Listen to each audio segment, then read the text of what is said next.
గతంలో ఎన్నడూ లేని విధంగా తిరువూరు నియోజకవర్గంలో కోటి రూపాయల మేర ముఖ్యమంత్రి సహాయ నిధి సీఎంఆర్ఎఫ్ చెక్కుల్ని పంపిణీ చేసినట్లు ఎమ్మెల్యే కొలికపూడి శ్రీనివాసరావు తెలిపారు.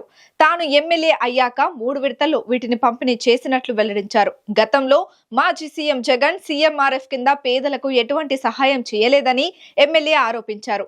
టీడీపీ అధికారంలోకి వచ్చాక నియోజకవర్గంలో కోటి రూపాయల మేర చెక్కులు పంచామన్నారు. గతంలో ఎన్నడూ లేని విధంగా సీఎంఆర్ఎఫ్ చెక్ల పంపిణీ ద్వారా ప్రజలకు సంక్షేమం అందించడంలో ముందుంటున్నామని ఎమ్మెల్యే కొలికపూడి శ్రీనివాసరావు అన్నారు. ఈరోజు సమాజంలో పేద మధ్యతరగతి కుటుంబాలు ఆర్థికంగా ఇబ్బందులకు గురవటానికి ప్రధాన కారణం ఆరోగ్య సమస్యలు.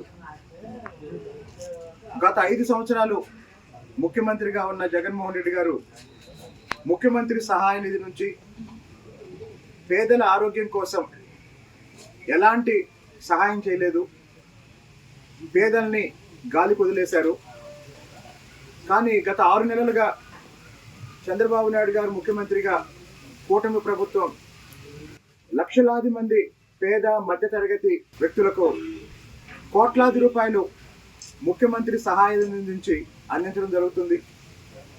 మన తిరువూరు నియోజకవర్గంలో ఇప్పటికీ 3 విడతలుగా దాదాపు కోటి రూపాయలు ఈ పేద మధ్యతరగతి ప్రజల ఆరోగ్య సంరక్షణ కోసం ముఖ్యమంత్రి గారు ఎంతో పెద్ద మనసుతో మానవతా దృక్పథంతో ఆర్థిక సహాయం చేయడం జరిగింది. భవిష్యత్తులో కూడా పేదలకి మధ్యతరగతి కుటుంబాలకి ఈ ప్రభుత్వం అండగా ఉంటుందని తెలియజేయడానికి చాలా సంతోషంగా ఉంది.